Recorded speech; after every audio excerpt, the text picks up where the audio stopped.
Ольганың отрядка килүенә 1 ел, бирегә очраклы рәвештә эләгә. Мөһим вакыйгалар уртасында кайнаганына үсмер бер дә үкенми.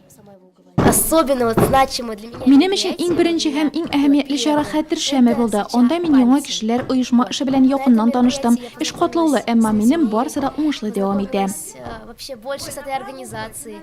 Совет чорындагы хәрби комсомол дружиналарына алмашка килгән форпостчылар, ирекле хокук саклаучылар ролен үти. Нурлатта үзләре теләп тәртип сакларга алынучылардан 28 укучылар, 1 студентлар, 2 эшче яшьләр отряды булдырылган. Барлыгы 370ләп кеше.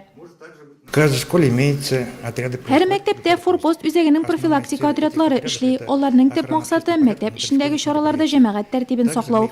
Шулай ук без аларны шәһәр һәм район чараларында тәртип сакларга тартабыз. Спартакиадалар, төрле ярышлар уздырабыз. Алар бик актив катнаша. Хокук саклау хәрәкәте эшен югары дәрәҗәдә алып барырга тырышабыз. Безнең район күп тапкыр призлы урыннар яулады. Семинарда форпостчылар башкарылган эшләрне анализлады, киләчәккә планнар корды һәм отрядларны туплау эшен дәвам итү бурычы куйды. 14 яше тулган теләгән һәркем гариза язып, хокук саклау структурасына керә ала.